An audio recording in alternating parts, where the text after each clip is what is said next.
he made. Sadiq Khan is such a deceitful and disingenuous cretin. That thing that he said on LBC, which is, obviously LBC is a very left-wing channel and they don't challenge people like Sadiq Khan on these things. What he said was outright deceit, plain and simple, and it was so disingenuous. He is such a creature of process and managerialism that he can go from saying a woman can have a cervix to suddenly saying, oh, a woman is an adult human female. And then, it wasn't that long ago, anti-immigration protests he was labelling as far right. Yeah. And now he's saying things that probably those protesters were saying.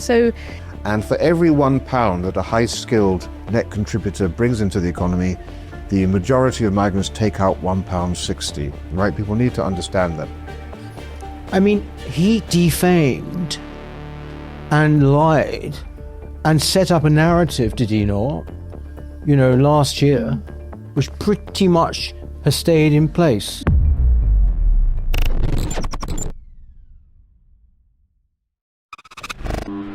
Hello and welcome to Newspeak.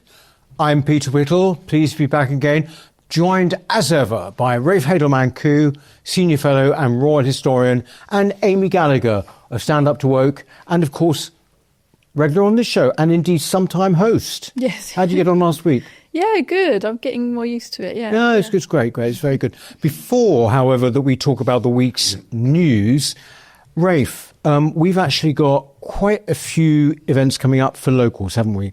Yes. First of all, our literary festival is now sold out, so we're delighted, of course.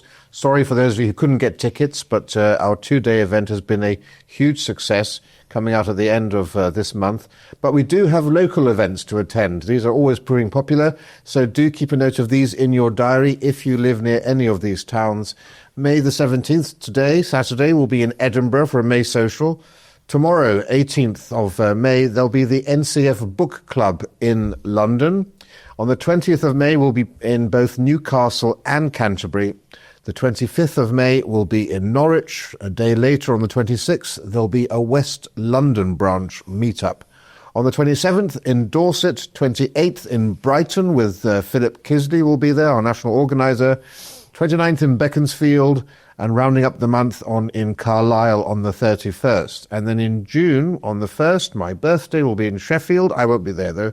And also in Birmingham. And then on the 5th, we'll be in Southend, again with Philip Kisley. And on the 25th, we'll be in Beaconsfield with Catherine McBride, who is a well-known economist and supporter of Brexit. So quite a great lineup. All these events are free of charge. A great opportunity also to meet people from your local area who share your views. Please do email locals@newcultureforum.org.uk. That's locals@newcultureforum.org.uk, and we'll give you some more info. Also, actually, Rafe and Amy, we had a very successful locals conference, as you know, in Salisbury, where you spoke, didn't you? And indeed, there is going to be one coming up, I think, around July. But I mean, that's just one for your forward planning in Manchester, I believe. But anyway, we'll give you details of that. This week, we had Kier Starmer doing what some people think is an enormous about-face, or depending on your view, just a complete, opportunistic foray that one would expect from him on immigration. What did you make of this speech? It's the one where he talked about we don't want to become an island of strangers, Rafe. Well, there was nothing to take issue with in that statement. It's only a shame that it's taken this long for it to happen. And of course, the only reason that we finally see the Labour Party taking a firmer stance on immigration is because they're running scared of the Reform Party. They have seen the huge decline in the Tory and Labour vote and the surging of support for reform. And if we take the local elections to a national level, that would mean essentially that Reform would be the biggest party in Parliament. And so, of course, they are now trying to park their tanks on the Reform Party's lawn. Look, there's nothing with which you could really disagree with Starmer's speech, but of course there is no principle behind it. This is a man who has been beating and banging the drum for mass immigration for years. This is a man who wrote the book on the Human Rights Act and how the Human Rights Act can actually be used to allow people to stay in this country. And only now, not only at the 11th hour, at 1 minute to midnight, just before the millions of people who came in under Boris Johnson would become eligible for benefits to the cost, social housing benefits, eligibility for pension scheme, and to get citizenship after indefinite leave to remain. That was all just around the corner. And thankfully, we had these local elections, because now, thanks to these new proposals, we're going to be ensuring that those people who've come won't be benefiting from our taxpayer system to the tune perhaps of 200-odd billion pounds. But it only took reform coming to the local elections in the way that it did to make Starmer actually play that emergency card. So I support what they're doing. I think the speech was sound. But just imagine, this is the Tory policy you should have heard 14 years ago, and it's taken this long, and the Labour government. And why didn't the Tories do it? I suppose because it only takes the Labour Party to do it. They would be scared of being seen as the nasty party again, and they've allowed, essentially, dare I paraphrase, the funeral pyre of this country to be built up to the degree that it has. And if the Tory party had said what Kier Starmer had said, my gosh, the backlash from the media would have been intense. Now, there's been some pushback in the media, there's been some pushback from backbench MPs, but it's remarkable how little there has been compared to if this had been uttered by the Tory party. I'll let Amy come in now, but we should actually also speak about what he's actually proposed. Yes, exactly. The thing is, though, Amy, is that there's been this kind of, as you mentioned, argument about what he said and what's caused this Damascene conversion and everything. It's clear to anyone what it's about. It's what you just explained. Reform, isn't it? Yeah, the rise of reform. I mean, would it make you vote for Labour? Oh, God, no, because, it's just skin deep, as Ray said. Starmer is politicians have always been kind of strategic and they've always acted in this way. But I think with Starmer, we've never seen anything like this in terms of he is such a creature of process and managerialism that he can go from saying a woman can have a cervix to suddenly saying, oh, a woman is an adult human female. And then, it wasn't that long ago, anti-immigration protests he was labelling as far right. Yeah. And now he's saying things that probably those protesters were saying. So you just do get a sense that he just says what needs to be said in the moment, and he's just responding in the way that the process tells him to respond. But I don't get a sense that this is, some of the policies that you're proposing are good. So there's policies about immigrants having to speak English, more restrictions around that, a ban on foreign care workers, which I think is good. He's also saying that we should be more careful about students who come here on a student visa, and that they should be made to return unless they have any other reason not to. But he's saying he's going to cut immigration. I don't know that he's given a specific figure, so that's, I don't know how. He won't put a cap on. No, so that, it's a bit like the Tories won't do that either. So that leaves you thinking, well, okay, we could also lower. It's easy to say lower immigration when 1 million people are coming in, because you could just lower it to 900,000. That would still not solve the issue. And then he didn't really, as I understand it, address the fact that what do you do with all the people that are here? Because we've got a problem already that's here, and how do you encourage those people to go? It's good that the kind of Overton window has shifted, and to see that a Labour Prime Minister is saying this means that we can everybody can say it now. So that's good, I guess. Yeah. It's harder now. I don't know going forward how he's going to make the argument against reform or against the Tories, because they sound very similar in rhetoric now. So they've lost the Labour have lost the ability to criticise reform or call them racist or whatever because of their immigration policies. I think what this will do, it would be very good for the Green Party actually and the Liberal Democrats, because there are so many Labour supporters now who will not want to. I think they'll lose a lot of their base actually as a result of this. I don't think strategically it was a very good move. I understand why they've done it. But, I think people that will vote reform were never going to vote Labour. So the people that feel, are anti-immigration, I don't think they will be persuaded by Kier Starmer, given all what he's done to us over the last year or so, or since he got into power. So I think it's just going to alienate some of his voters. That's my feeling. Well, I would say, though, that the reason that reform is able to potentially become the next government is because it's taking votes from both Labour and from the Tory parties. Yeah. I think it's an attempt to stop the hemorrhaging of those small C conservative patriotic red wall voters, which is why you also see him wrapping himself in the flag. But yes, look, by his own definition, this speech makes Starmer a far-right thug. That's exactly what he is. And I'm surprised that he hasn't had a knock on the number 10 door by PC Plod, because if someone had tweeted out some of this stuff, they certainly would have had a knock on the door from PC Plod. But of course, we've heard this rhetoric before. The Tories were the masters of coming out with very, very draconian-sounding policies. They would get the Red Tops, the Sun, and all these papers, and the Daily Mail with the headlines, and we would all, Priti Patel, more power to you, and then nothing would happen.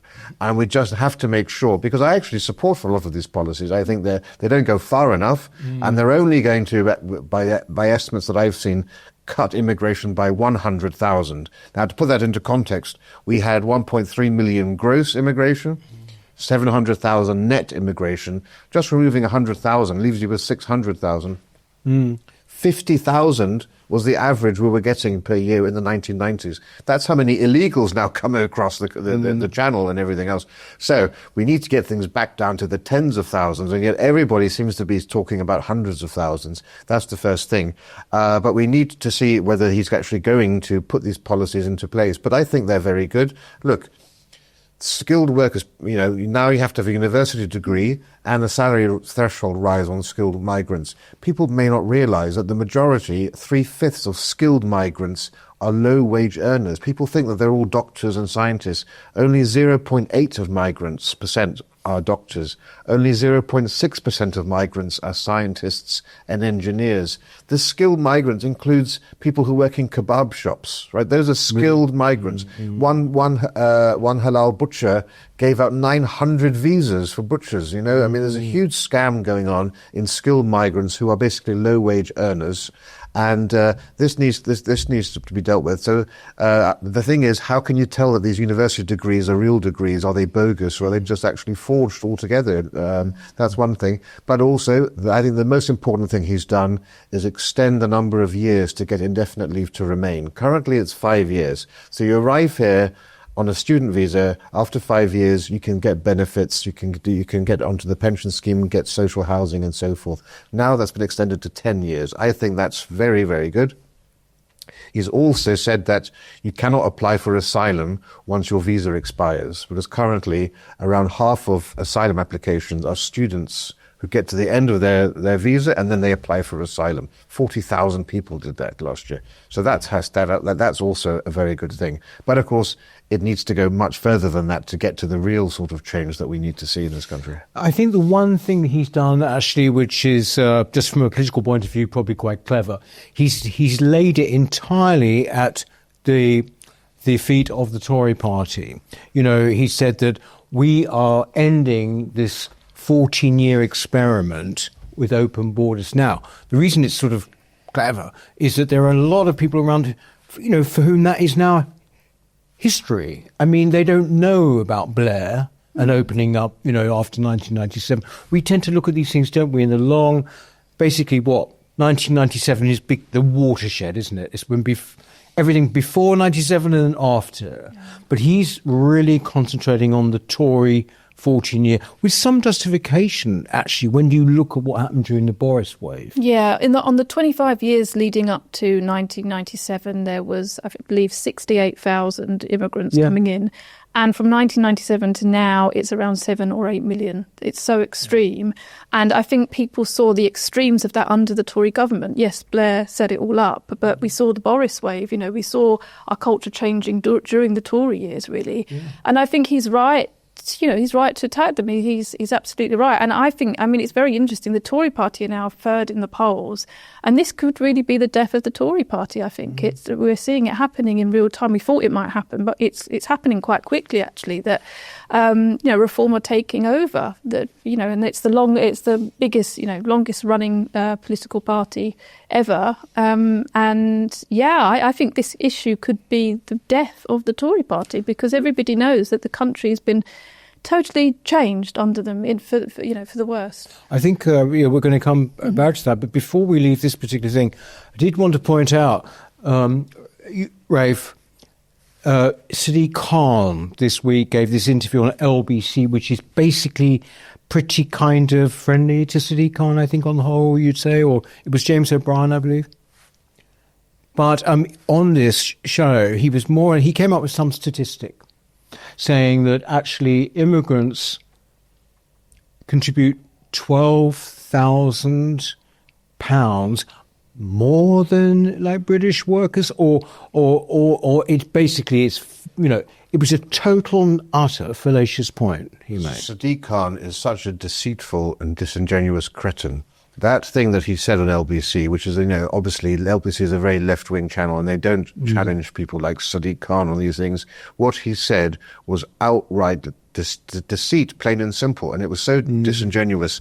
He was claiming that the average skilled migrant worker contributes £12,000 to the UK economy, as do their dependents, as opposed to £800 from an adult British male. Well, I'm terribly sorry. He was including pensioners and students in all of that as well, right? This was absolute gerrymandering of figures we had here, and it was disgraceful that he wasn't challenged by James O'Brien. But why would he be by that equally odious cretin as well? And but the evidence is quite clear. 1 in 20 migrants is a high-skilled net contributor to the UK economy, right? The vast majority of migrants who come here are either low-wage skilled or low-wage non-skilled. And for every £1 that a high-skilled net contributor brings into the economy, the majority of migrants take out £1.60, right? People need to understand that. In other words, by the time you get to the age of 81, the majority of migrants in this country will cost the taxpayer, each of them will cost over £150,000. By the time they get to 81, they will have cost £465,000 each. This is based on OBR data. And I've already said to you that actually the majority of skilled workers are also low wage. And yet here we have Sadiq Khan talking about skilled work migrants only. There are only 12% of migrants are skilled workers, and the majority of those are low-wage earners.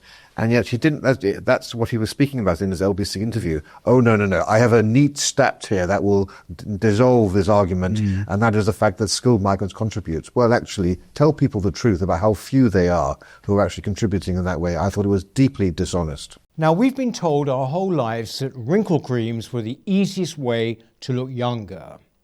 Now, one doctor says that that's nothing but old news. According to Dr. John Lake, the world-renowned Beverly Hills beauty expert, most wrinkle fixes on the market are nothing but glorified moisturizers. They hardly make a dent on your appearance, and some can even be harmful to your skin, he says. Recently, Dr. Lake has focused his attention away from mainstream cosmetic practices. Why? Well, so he can pursue a revolutionary anti-aging breakthrough, one that some experts say could empty the wallets of the cosmetic industry. It's almost like Photoshop for your face. You may even be mad after seeing how easy it is to visibly erase your wrinkles from view, Lake told reporters. His personal clients have dubbed his new do-it-yourself technique the, quote, age rewinder method, because it can take years or even decades off your appearance in under 2 minutes.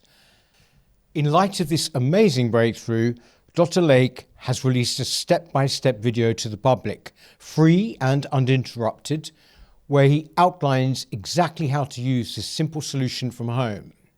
If this helps even one person look younger or feel more confident, I'll be thrilled knowing I helped, Dr. Lake commented. The video has since gone viral. At first it was shared by users on Facebook, but since then it's racked up over 2.3 million views and counting. So far, the comments and feedback have been outstanding, with thousands of women reporting they look decades younger. One viewer even commented, "Best results of anything I've used. I can't believe how well this works. I'll never stop using this. I don't understand how it works, but the results are great. Thank you." So you can find out more about this yourself right now. Go to bhmd1.com/culture or click on the link in the description box below. That's bhmd1.com/culture. Now, there is one thing Dr. Lake asks from his viewers. If watching this video helps you look and feel younger than you have in years, then please do share it with your friends and your loved ones. Together we have the power to help as many women as possible reclaim a youthful look.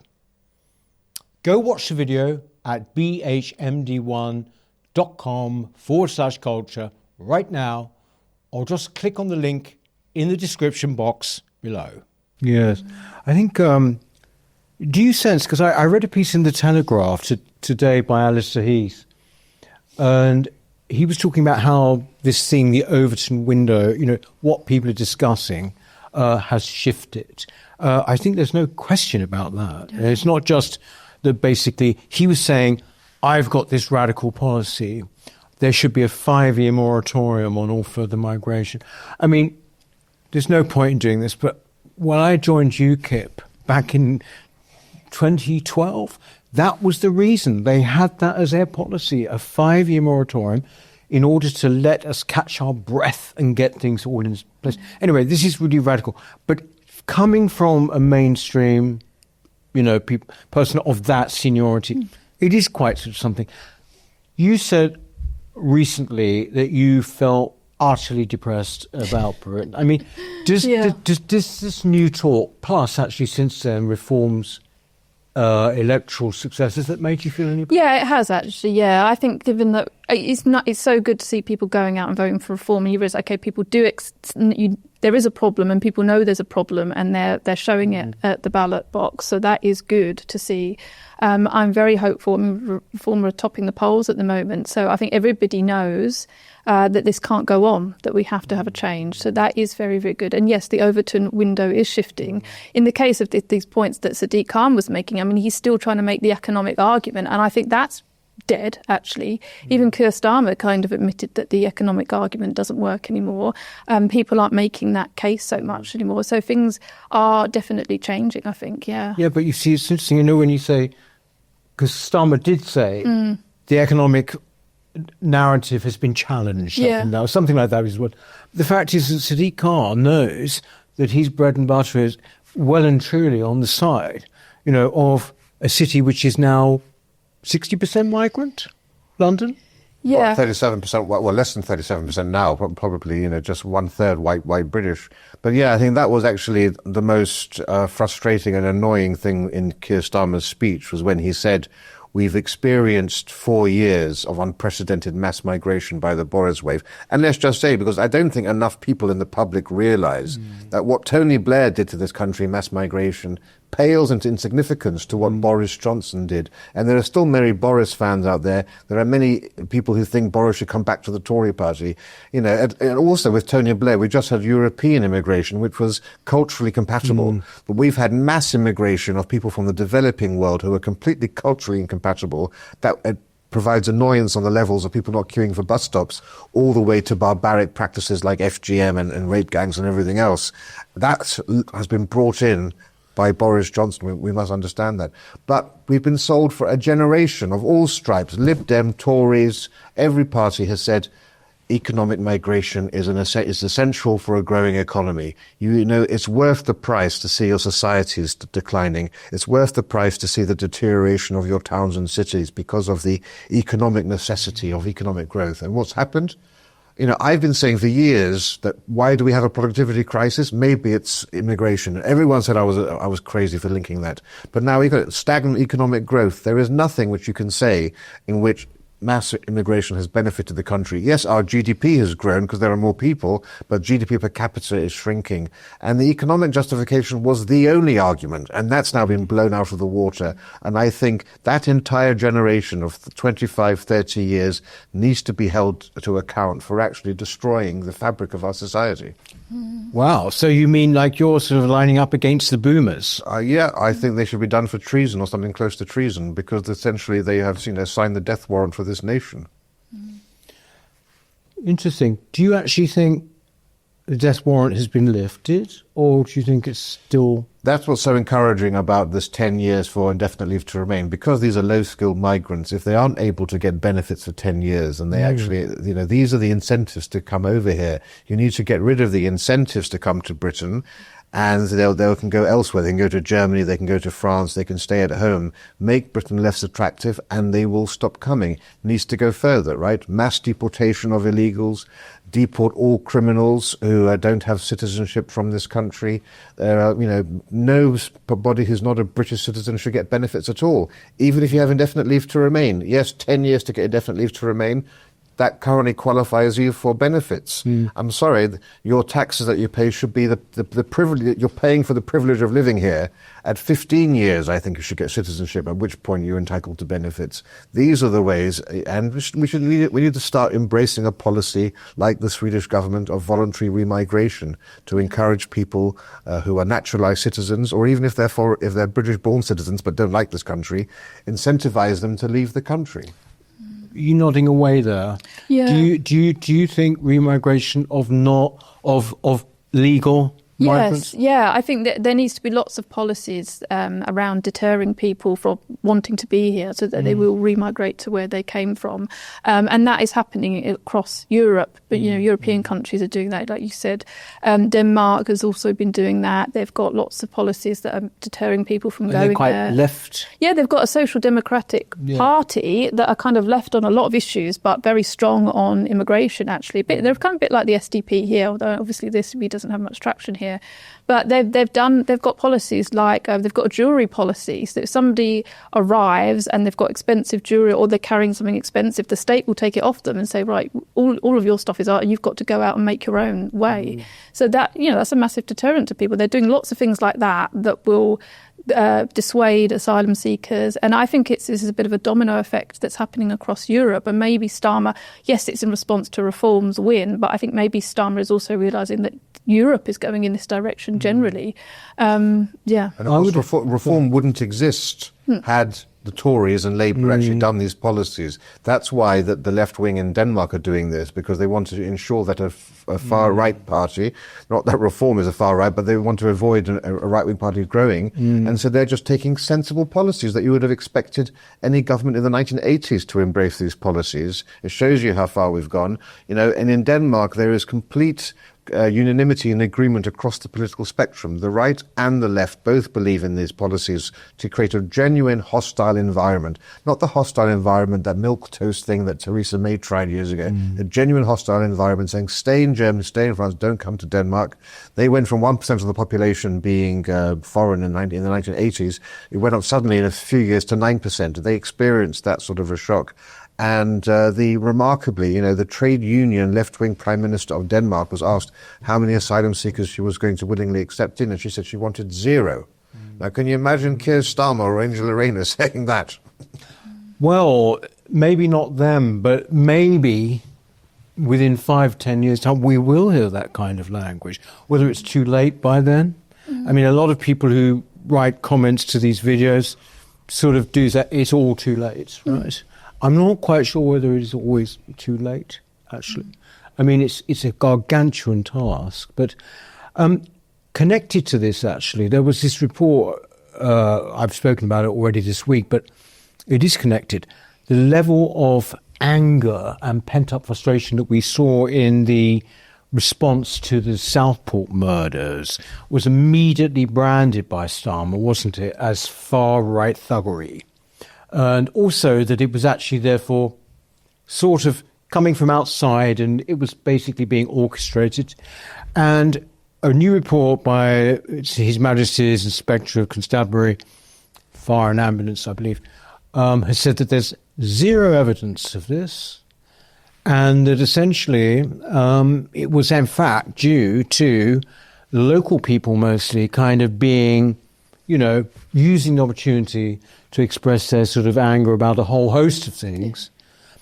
I mean, he defamed and lied and set up a narrative, did he not, last year, which pretty much has stayed in place. Yeah, and what was so offensive? I mean, these were anti-immigration protests, and we know, 70 or 80% of people in the country are concerned about immigration, and that covers most of the political spectrum. Even in the Green Party, people have concerns about immigration. So this could have been, various people. It wasn't far right at all, and there was no evidence that it was some kind of political movement of the right.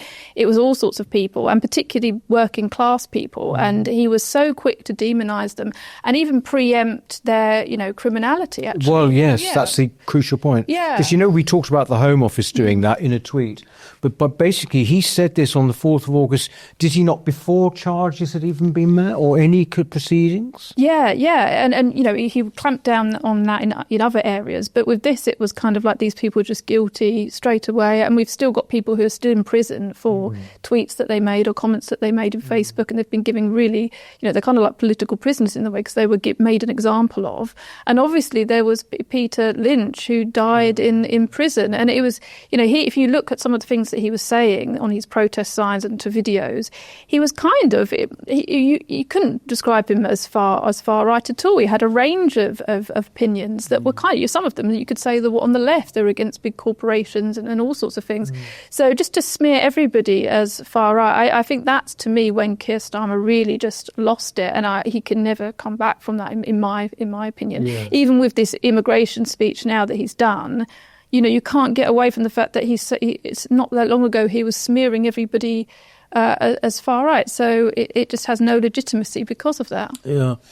Do you think, when you talk about people's views or attitudes hardening, I've sensed it over the past 6 months, actually, maybe even, basically this year, from Christmas time, and the various things that have happened which suddenly make one feel very different. When he mentions, Starmer, things like, we don't want to become an island of strangers. Well, we already sort of are. And that's what I think people are responding to. Just the main point here, this narrative about the economics, it is terribly important, yes. And it's the kind of thing that certainly brings around your experts, right?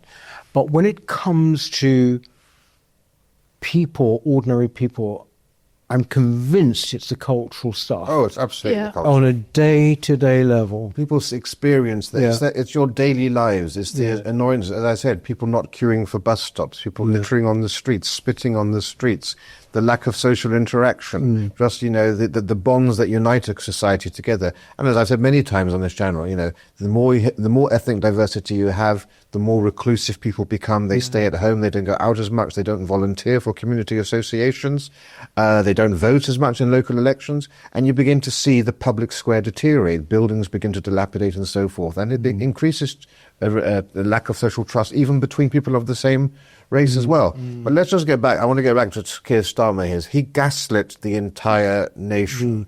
He was deeply dishonest and dishonorable, and again, going down to those base stereotypes and to link the working class with racism and violence and aggression. And where is the media? The media should have picked up this report. We should have headlines in the papers and on the BBC Panorama Newsnight, Starmer lied, no evidence. You had Boris Johnson raked over the coals for having a yogurt or an ice cream in number 10 Downing Street. This is so much more consequential to the nation than having a private party, whatever, at 10 Downing Street. And we often ask on this channel, what will it take for the British people to rise up? Manchester Arena bombing, don't look back in anger. Now, on this Southport occasion, finally, the English people took action. They had had enough, and they were willing to come out onto the streets. And they were immediately ridiculed and suppressed and demonized. Now, it was a great shame that they were wrong about the identity of the person. They thought it was an asylum seeker who came over. It was an asylum seeker's child. No big difference, in my opinion, because the children of asylum seekers suffer from the same problems in terms of violence and mental health in many cases. But that distinction was enough for the media and the political class to immediately dismiss this as a right-wing conspiracy. I wonder if he had been actually somebody who came over as an asylum seeker, whether the story may have taken a different angle. But it was so quick always to divert things by that sort of a loophole. I'm actually not sure, whether it would have deterred them from whitewashing it if it had just been an asylum seeker. There's nothing they won't do. I mean, they are the gatekeepers. There's nothing. Well, it would have been more difficult. Yeah, definitely. And the reason why people reacted so strongly was the feeling that facts and information was being held back. And, we know that that's been happening in lots of other cases. And I think that's what infuriated people. And it made it, Kier Starmer made absolutely everything worse in that situation. He showed himself to be an absolutely awful leader, very divisive, not managing the conflict very well, just actually encouraging it. It was an awful time. It was very scary. I remember, it was a really dark time for the country. And of course, when we had the BLM riots, when we had the riots in 2010 in Tottenham, which then spread across the country, whenever you have these sorts of riots, what happens? The Prime Minister, the politicians come out and they say, we understand your grievances. We need to get to the root cause of all this. Please go home. This doesn't happen when the indigenous population rise up. Then suddenly you are treasonous. You are Third Reich supporting Nazis, essentially. Well, the thing is, it was about that on a purely anecdotal level, visual anecdotal level. The people who rioted during that period, the Southport period, you've only got to look at footage. It was kind of random, and they were people. There were a lot of women, and young and older men. Probably mostly working class, but there was kind of, you could just tell a lot of them, it was kind of random. It was not premeditated. But when you look at the other side, when Muslim young guys came out, all these young Muslim guys, all dressed exactly the same in black tracksuits, in a very militia type way. No one draws anything to that. No one sort of points that out particularly. And faces covered always. Faces whether it's covered. Palestine marches or this, when you compare it to the Israeli marches or the Southport, people weren't embarrassed or ashamed because they were generally acting on emotions there with their faces uncovered. And I think that speaks for. And let's remember, in this country, quite rightly, child murder and paedophilia are the two worst things. That's what enrages people.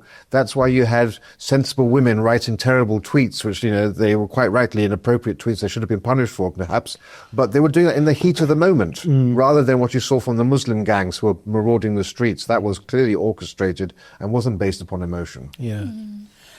Well, anyway, something is changing, isn't it? And who knows who's going to reap the reward from it? It's a long time to go, isn't it? Still 4 years to the next election, Yeah.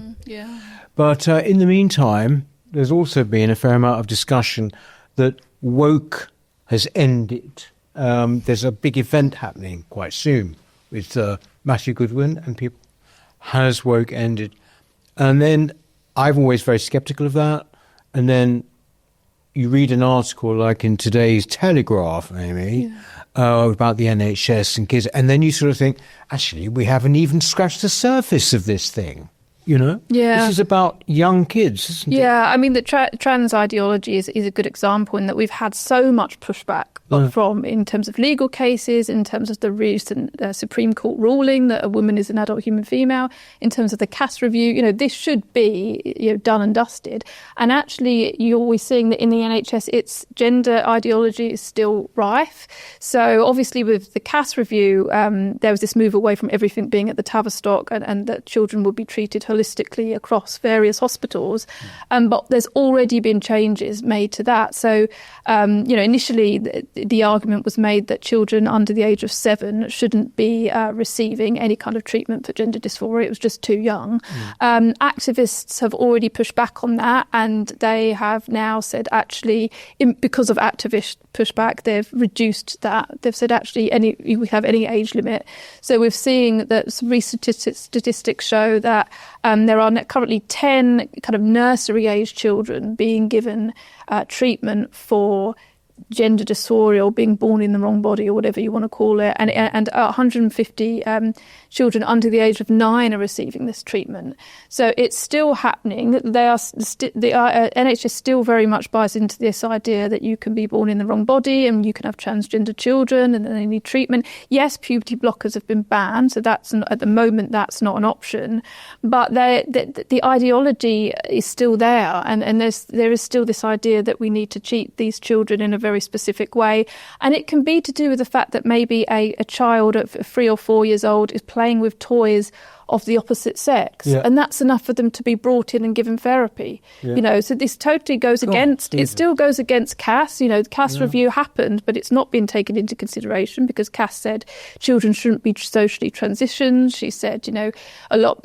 All the research shows that most children grow out of this, and it's still very regressive. So it is disheartening when we've had so many big wins on this one issue that culturally things haven't changed in the NHS. And the big lesson of Keira Bell's case and of the Cass review was the influence of ideology and activism. We know that Stonewall pressured the Tavistock to reduce the age at which you could give puberty blockers. We know the effects, the influence of mermaids, transgender charity.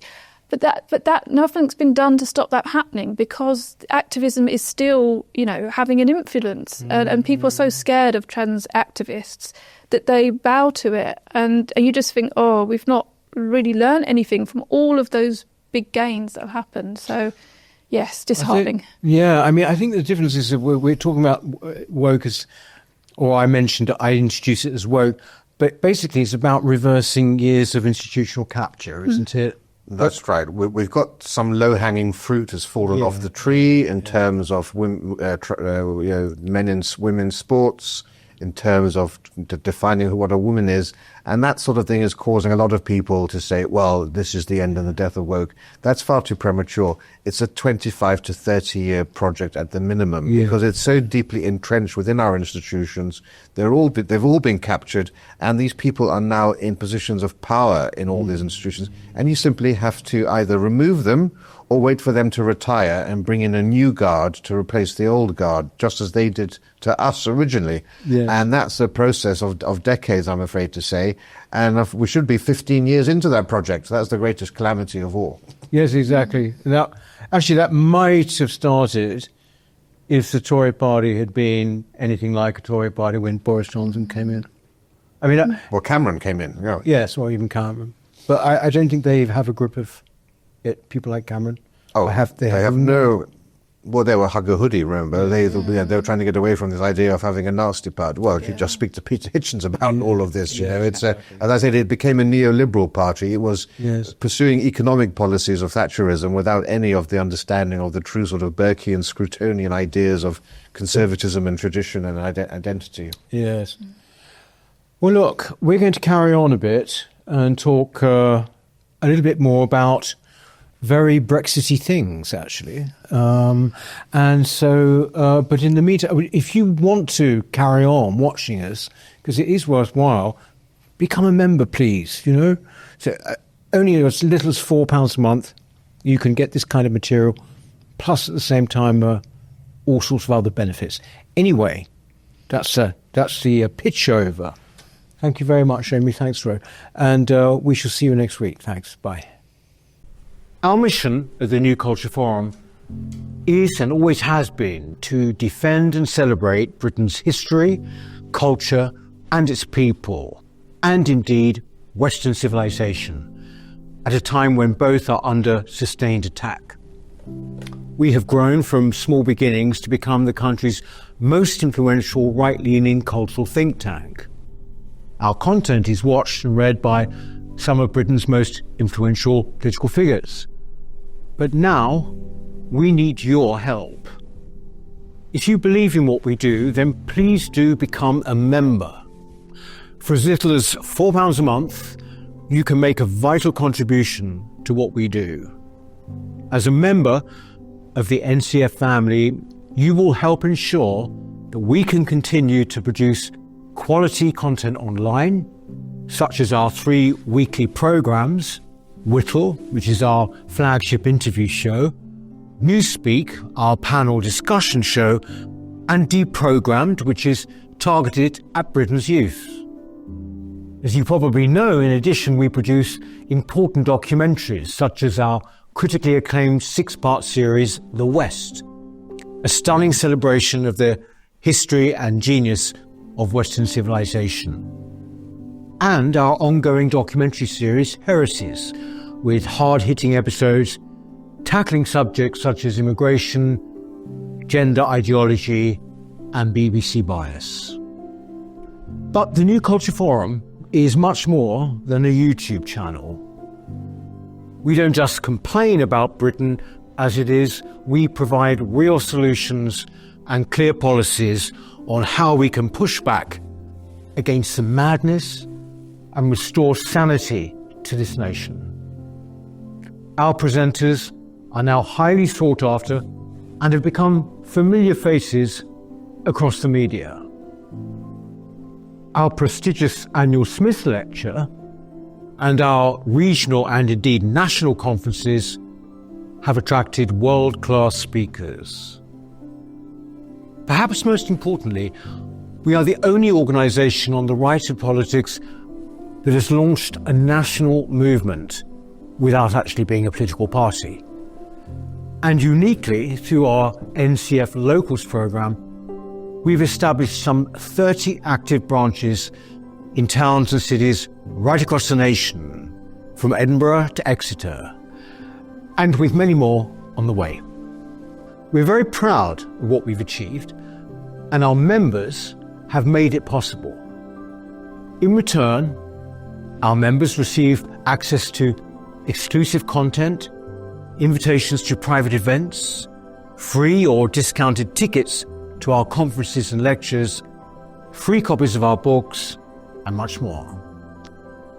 I very much hope that you'll join us too by clicking the link in the description or going to our website, newcultureforum.org.uk. Now is the time that we need your help. Thank you.